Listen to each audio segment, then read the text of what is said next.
कल्पना करिए कि आप एक बड़े हॉल में खड़े हैं।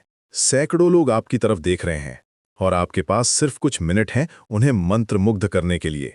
आपका दिल तेजी से धड़क रहा है, हथेलियां पसीने से भीग रही हैं। लेकिन फिर आप बोलना शुरू करते हैं और जादू हो जाता है। हर शब्द सुनने वालों के दिल में उतरता जाता है, हर वाक्य उन्हें और गहराई में ले जाता है। यही है असली स्पीकिंग का जादू अक्षय। लेकिन यहाँ एक इंटरेस्टिंग बात है, वो सारे लोग जो आज कॉन्फिडेंट स्पीकर्स हैं, वे भी कभी आपकी तरह नर्वस थे। मुझे याद है एक स्टोरी जो मैंने सुनी थी। एक यंग प्रोफेशनल था, नाम था राज। उसे अपनी कंपनी के एनुअल मीटिंग में प्रेजेंटेशन देनी थी। वो रातों रात प्रैक्टिस कर रहा था मिरर के सामने खड़ा होकर। लेकिन जब एक्चुअल डे आया तो स्टेज पर जाते ही उसके हाथ कांपने लगे, उसकी आवाज में कंपन आ गई। लेकिन फिर उसने एक काम किया जो सब कुछ बदल गया। उसने डीप ब्रेथ ली, ऑडियंस को देखा और कहा, मैं जानता हूं कि आप सब यहां अपना वैल्यूएबल टाइम दे रहे हैं, तो चलिए मैं आपको कुछ ऐसा बताता हूं जो आपके बिजनेस को नेक्स्ट लेवल पर ले जा सके। बस एक लाइन थी, लेकिन पूरा एटमॉस्फेयर चेंज हो गया। आज हम सीखेंगे कि कैसे आप भी इस जादू के मालिक बन सकते हैं, कैसे आप अपनी आवाज को एक पावरफुल वेपन बना सकते हैं जो किसी भी ऑडियंस को हिप्नोटाइज कर दे। ये सिर्फ थ्योरी नहीं है, बल्कि प्रैक्टिकल टेक्निक्स हैं जो आपकी जिंदगी बदल देंगी। मैं आपको बताऊंगा वो सीक्रेट्स जो सक्सेसफुल स्पीकर्स जानते हैं लेकिन कभी शेयर नहीं करते। सबसे पहले समझते हैं कि मेस्मराइजिंग स्पीकिंग की शुरुआत कहां से होती है। ये आपके मन से शुरू होती है। आपका कॉन्फिडेंस ही आपकी सबसे बड़ी ताकत है। लेकिन कॉन्फिडेंस कैसे बनाएं? यहाँ एक सीक्रेट टेक्निक है जो मैं आपको बताता हूँ। मान लीजिए आप एक फेमस एक्टर हैं। आप अपनी लेटेस्ट मूवी के प्रमोशन के लिए एक बिग इवेंट में जा रहे हैं। हजारों फैंस आपका इंतजार कर रहे हैं। आप जानते हैं कि आपके हर वर्ड को सुना जाएगा, रिकॉर्ड किया जाएगा। अब अपनी आंखें बंद करिए और इमेजिन करिए कि आप ऑलरेडी एक सक्सेसफुल स्पीकर हैं। आप देख रहे हैं कि ऑडियंस आपकी हर बात पर तालियां बजा रही है। आप फील कर रहे हैं कि आपकी आवाज में कितनी पावर है। ये विजुअलाइजेशन टेक्निक है और ये काम करती है क्योंकि आपका ब्रेन रियलिटी और इमेजिनेशन के बीच फर्क नहीं कर पाता। यहाँ एक और इंटरेस्टिंग फैक्ट है, ओलंपिक एथलीट्स भी यही टेक्निक यूज करते हैं। वे अपने माइंड में अपनी परफेक्ट परफॉर्मेंस को रिपीटेडली विजुअलाइज करते हैं। उनका ब्रेन उस मूवमेंट को ऑलरेडी एक्सपीरियंस कर चुका होता है एक्चुअल परफॉर्मेंस से पहले ही। सेम प्रिंसिपल आपकी स्पीकिंग में भी अप्लाई होता है। अब बात करते हैं बॉडी लैंग्वेज की। आपका शरीर बोलता है इससे पहले कि आप अपना मुंह खोलें। जब आप स्टेज पर आते हैं तो सीधे खड़े हों, कंधे पीछे करें और चेस्ट को थोड़ा आगे निकालें। ये पॉस्चर ऑटोमेटिकली आपके अंदर कॉन्फिडेंस भर देता है। आपके हाथ लूज होने चाहिए, ना कि पॉकेट में छुपे हुए या पीछे बंधे हुए। मैं आपको एक रियल एग्जांपल देता हूं। स्टीव जॉब्स जब भी कोई प्रेजेंटेशन देते थे तो वे हमेशा कैजुअल लेकिन कॉन्फिडेंट पोस्चर मेंटेन करते थे। वे स्टेज पर नेचुरली मूव करते थे, जैसे वे अपने फ्रेंड से बात कर रहे हों। उनकी यही नेचुरलनेस उन्हें इतना इफेक्टिव बनाती थी। आप भी यही अप्रोच अपना सकते हैं। आई कॉन्टैक्ट की बात करें तो ये सबसे पावरफुल टूल है, लेकिन यहाँ एक मिस्टेक होती है। लोग सोचते हैं कि सबको देखना है एक साथ। नहीं, आपको इंडिविजुअल कनेक्शंस बनाने हैं। एक पर्सन को देखिए, उससे कंप्लीट सेंटेंस बोलिए, फिर दूसरे को देखिए। ये टेक्निक ऑडियंस को लगता है कि आप सिर्फ उनसे बात कर रहे हैं। यहाँ एक प्रैक्टिकल एक्सरसाइज है जो आप कर सकते हैं। अगली बार जब आप किसी ग्रुप मीटिंग में हो तो ट्राई करिए कि हर पर्सन के साथ इंडिविजुअल आई कांटेक्ट बनाएं। जब आप कोई पॉइंट एक्सप्लेन कर रहे हों, आप देखेंगे कि लोग आपकी बात को ज़्यादा सीरियसली लेते हैं। ये एक साइकोलॉजिकल इफेक्ट है जो ऑटोमैटिकली ट्रस्ट बिल्ड करता है। आवाज़ की बात करें तो ये आपका मेन इंस्ट्रूमेंट है।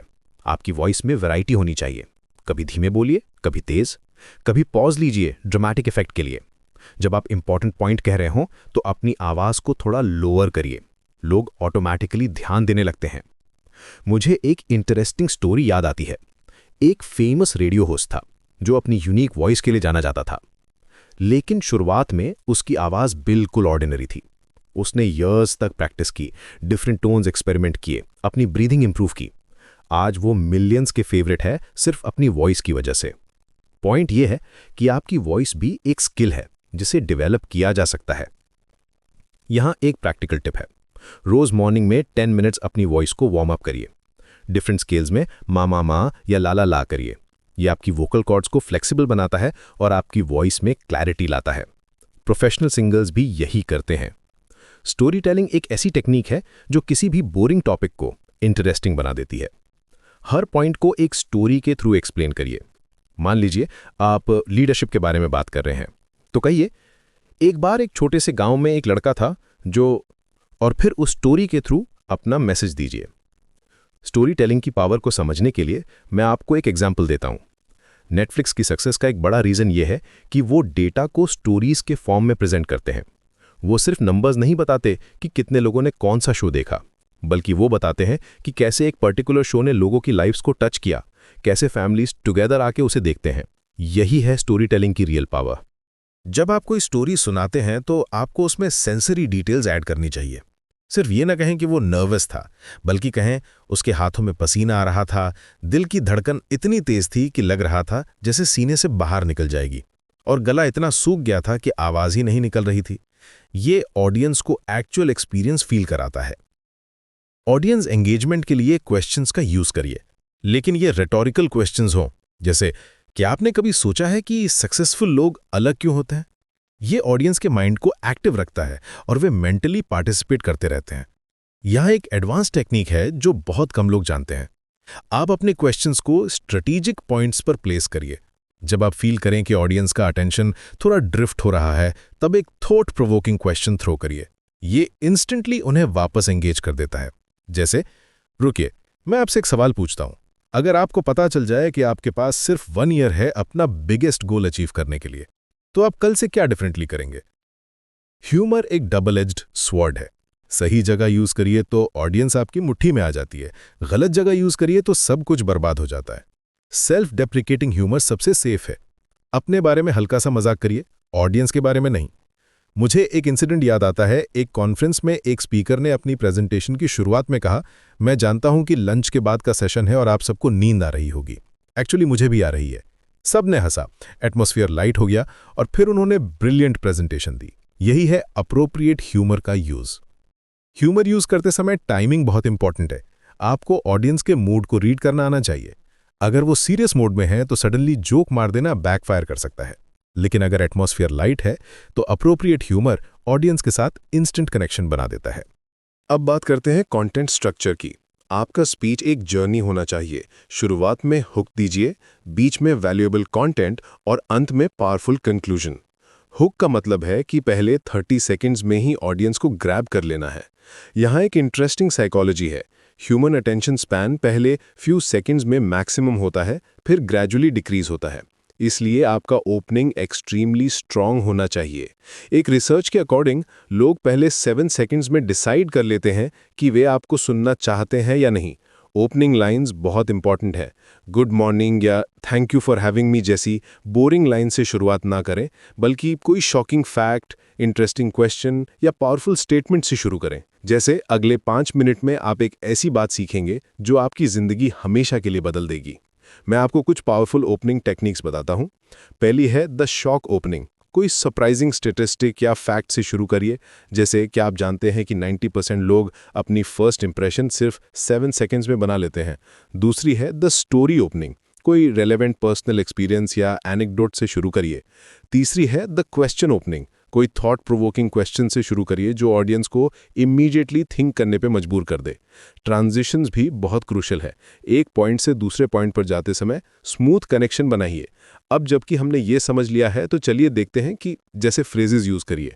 गुड ट्रांजिशन आपके स्पीच को एक कोहेसिव यूनिट बनाते हैं। बिना प्रॉपर ट्रांजिशंस के आपका कंटेंट डिसजॉइंटेड लगता है, जैसे कई अलग अलग पीसेस को फोर्सफुली जोड़ दिया हो। लेकिन स्मूथ ट्रांजिशंस के साथ आपका एंटायर स्पीच एक फ्लोइंग रिवर की तरह लगता है। यहाँ कुछ इफेक्टिव ट्रांजिशन फ्रेजेस हैं जो आप यूज़ कर सकते हैं। इस पॉइंट को आगे बढ़ाते हुए यहाँ एक इंटरेस्टिंग कनेक्शन है।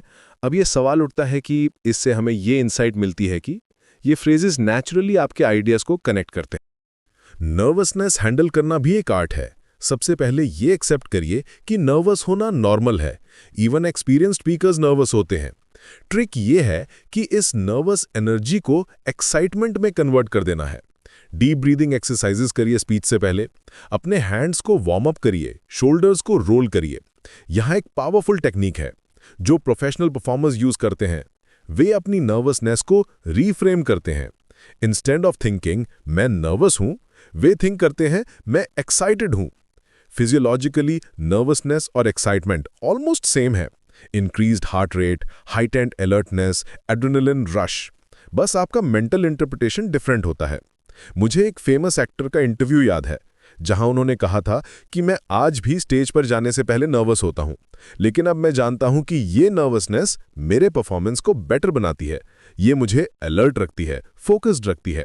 यही माइंडसेट आपको भी अपनाना चाहिए। प्रैक्टिस की बात करें तो ये सिर्फ कंटेंट रिहर्स करना नहीं है। मिरर के सामने प्रैक्टिस करिए, अपनी फेशियल एक्सप्रेशंस देखिए, रिकॉर्ड करिए अपनी प्रैक्टिस सेशंस और फिर एनालाइज करिए कि कहाँ इंप्रूवमेंट की जरूरत है। इफेक्टिव प्रैक्टिस का मतलब है डेलिब्रेट प्रैक्टिस। आप सिर्फ कंटेंट को रिपीट नहीं कर रहे हैं, बल्कि स्पेसिफिक एलिमेंट्स पर फोकस कर रहे हैं। एक दिन आप सिर्फ वॉइस मॉड्यूलेशन पर फोकस करिए, दूसरे दिन जेस्चर्स पर, तीसरे दिन आई कांटेक्ट पर। यह टारगेटेड अप्रोच आपको फास्टर इंप्रूवमेंट देता है। ऑडियंस साइकोलॉजी को समझना भी जरूरी है। लोग इमोशनल कनेक्शंस चाहते हैं, फैक्ट्स नहीं। स्टैटिस्टिक्स दीजिए, लेकिन उन्हें स्टोरीज के साथ रैप करिए। 90% लोग फेल हो जाते हैं कहने के बजाय कहिए कि 10 में से 9 लोग अपने ड्रीम्स को पूरा नहीं कर पाते। लेकिन आज हम सीखेंगे कि कैसे आप उस 1% बन सकते हैं जो सक्सीड करता है। ह्यूमन ब्रेन फैक्ट्स को रिमेंबर नहीं करता, इमोशंस को रिमेंबर करता है। इसलिए आपको अपने कंटेंट में इमोशनल एलिमेंट्स ऐड करने चाहिए। जब आप कोई सक्सेस स्टोरी बताते हैं तो उस पर्सन के स्ट्रगल को हाईलाइट करिए, उसकी इमोशंस को डिस्क्राइब करिए। ऑडियंस उस कैरेक्टर के साथ कनेक्ट करेगी और आपका मैसेज उनके दिल में बैठ जाएगा। यह एक इंटरेस्टिंग साइकोलॉजिकल प्रिंसिपल है जो पीक एंड रूल कहलाती है। लोग किसी एक्सपीरियंस को मेनली 2 पॉइंट से जज करते हैं, उसका पीक मोमेंट और एंडिंग। इसलिए आपको अपने स्पीच में कम से कम एक high energy peak moment create करना चाहिए और एंडिंग एक्सट्रीमली स्ट्रांग रखनी चाहिए। जेस्चर्स का प्रॉपर यूज करना भी इंपॉर्टेंट है। आपके हाथ आपकी बात को एम्फसाइज करने चाहिए, डिस्ट्रैक्ट नहीं करने चाहिए। नेचुरल मूवमेंट्स करिए, रोबोटिक नहीं। जब आप नंबर्स की बात करें तो फिंगर्स यूज करिए, जब डायरेक्शन की बात करें तो पॉइंट करिए। जेस्चर्स के साथ एक कॉमन मिस्टेक ये होती है कि लोग बहुत कॉन्शियस हो जाते हैं और अननेचुरल मूवमेंट्स करने लगते हैं। बेस्ट अप्रोच ये है कि आप नॉर्मल कॉन्वर्सेशन की तरह नेचुरली जेस्चर करें। जैसे आप अपने फ्रेंड्स के साथ बात करते समय हाथ हिलाते हैं, वैसे ही स्टेज पर भी करें, बस थोड़ा बड़ा स्केल पर। एक इफेक्टिव एक्सरसाइज ये है कि आप अपने नॉर्मल कॉन्वर्सेशन को ऑब्जर्व करिए। देखिए कि आप नेचुरली कैसे जेस्चर करते हैं, फिर उन्हीं जेस्चर्स को स्टेज के लिए स्लाइटली एम्पलीफाई करिए। यह अप्रोच आपको नेचुरल लगने में हेल्प करेगा। स्टेज प्रेजेंस डेवलप करने के लिए मूवमेंट भी जरूरी है। एक जगह खड़े ना रहिए, मूव करिए, लेकिन पर्पस के साथ। जब आप नया पॉइंट शुरू करते हैं तो पोजीशन चेंज करिए। ये विजुअल वैरायटी क्रिएट करता है। स्टेज मूवमेंट के लिए एक सिंपल रूल है, move with meaning. Random pacing audience को डिस्ट्रैक्ट करती है, लेकिन पर्पसफुल मूवमेंट आपके कंटेंट को एनहांस करती है। जब आप पास्ट के बारे में बात कर रहे हो तो स्टेज के एक साइड पर जाइए, प्रेजेंट के लिए सेंटर में आइए, फ्यूचर के लिए दूसरी साइड पर जाइए। ये विजुअल रिप्रेजेंटेशन आपके मैसेज को स्ट्रॉन्गर बनाता है। माइक हैंडलिंग भी एक स्किल है। माइक को अपने माउथ से प्रॉपर डिस्टेंस पर रखिए। बहुत पास होगा तो ब्रीदिंग साउंड्स आएंगी, बहुत दूर होगा तो आवाज क्लियर नहीं आएगी। हैंडहेल्ड माइक यूज कर रहे हैं तो दूसरे हाथ को फ्री रखिए जेस्चर्स के लिए। माइक्रोफोन के साथ प्रैक्टिस करना भी इंपॉर्टेंट है। अलग अलग टाइप्स के MICs का बिहेवियर अलग होता है। Lapel mic, handheld mic, headset mic, सबके साथ कंफर्टेबल होना चाहिए। कई बार टेक्निकल रिहर्सल के दौरान माइक चेक प्रॉपरली नहीं होता और एक्चुअल परफॉर्मेंस के टाइम प्रॉब्लम आती है। डिफिकल्ट क्वेश्चंस हैंडल करना भी आना चाहिए। अगर आपको आंसर नहीं पता तो ऑनेस्टली कह दीजिए, ये बहुत अच्छा क्वेश्चन है, मैं इसका प्रॉपर रिसर्च करके आपको बताऊंगा। फेक आंसर्स देने से बचिए। Q&A सेशन हैंडल करने के लिए कुछ स्ट्रैटेजीज हैं। पहले क्वेश्चन को रिपीट करिए ताकि पूरी ऑडियंस सुन सके। फिर क्वेश्चनर को एक्नॉलेज करिए। अगर क्वेश्चन कॉम्प्लेक्स है तो उसे सिंपल पार्ट्स में ब्रेक करिए और हमेशा ऑनेस्ट रहिए। अगर आप कुछ नहीं जानते तो एडमिट करिए, ऑडियंस आपकी ऑनेस्टी को अप्रिशिएट करेगी। टाइम मैनेजमेंट भी क्रूशल है। अपने स्पीच को टाइम स्लॉट्स में डिवाइड करिए। ओपनिंग के लिए 2 मिनट्स, मेन कंटेंट के लिए 15 मिनट्स, कंक्लूजन के लिए 3 मिनट्स। प्रैक्टिस के दौरान टाइमर यूज करिए। टाइम मैनेजमेंट के लिए एक प्रैक्टिकल टिप ये है कि आप अपने कंटेंट को मॉड्यूलर बनाइए। अगर आपका टाइम कम हो जाए तो आप कुछ मॉड्यूल स्किप कर सकते हैं बिना फ्लो डिस्टर्ब किए। अगर एक्स्ट्रा टाइम मिल जाए तो एडिशनल एग्जाम्पल्स या स्टोरीज ऐड कर सकते हैं। एनर्जी लेवल्स मेंटेन करना भी इंपॉर्टेंट है। अगर आप मोनोटोन में बोलेंगे तो ऑडियंस सो जाएगी। अपनी एनर्जी को वेरी करिए। इंपॉर्टेंट पॉइंट्स पर एनर्जी बढ़ाइए, इमोशनल मोमेंट्स पर सॉफ्ट हो जाइए। एनर्जी मैनेजमेंट एक स्किल है जो प्रैक्टिस से आती है। आपको अपने स्पीच के एनर्जी कर्व को डिजाइन करना चाहिए।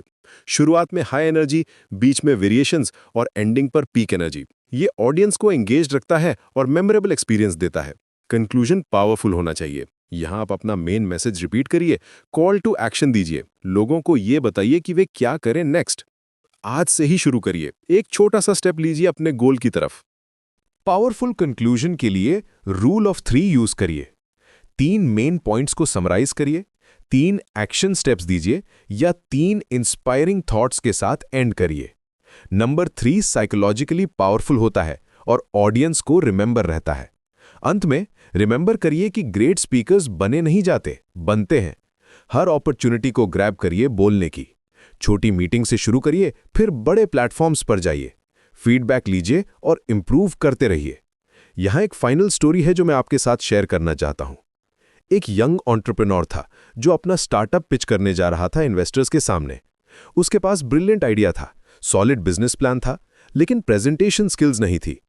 पहली मीटिंग में वो कंप्लीटली नर्वस हो गया, स्टैमरिंग करने लगा और इन्वेस्टर्स का इंटरेस्ट लूज कर दिया। लेकिन उसने हार नहीं मानी। उसने पब्लिक स्पीकिंग क्लासेस ज्वाइन की, डेली प्रैक्टिस की और 6 मंथ्स बाद दूसरी अपॉर्चुनिटी मिली। इस बार उसकी प्रेजेंटेशन इतनी इंप्रेसिव थी कि इन्वेस्टर्स ने स्पॉट पर फंडिंग अप्रूव कर दी। Same idea, same business plan, लेकिन डिफरेंट प्रेजेंटेशन स्किल्स ने उसकी डेस्टिनी चेंज कर दी। आपके अंदर भी एक पावरफुल स्पीकर छुपा हुआ है, बस उसे बाहर निकालने की जरूरत है। आज से ही प्रैक्टिस शुरू करिए। मिरर के सामने खड़े होइए और बोलना शुरू करिए। आपकी जर्नी शुरू हो चुकी है मेस्मराइजिंग स्पीकर बनने की। और जब आप नेक्स्ट टाइम किसी स्टेज पर खड़े होंगे तो आप महसूस करेंगे कि ऑडियंस आपकी हर बात को सुनने के लिए बेताब है। यही है असली स्पीकिंग का जादू। आपका कॉन्फिडेंस, आपकी ऑथेंटिसिटी और आपके पैशन, यही 3 चीजें आपको एक अनफॉरगेटेबल स्पीकर बनाएंगी। तो शुरू करिए आज से ही, क्योंकि वर्ल्ड आपकी यूनिक वॉइस का इंतजार कर रहा है।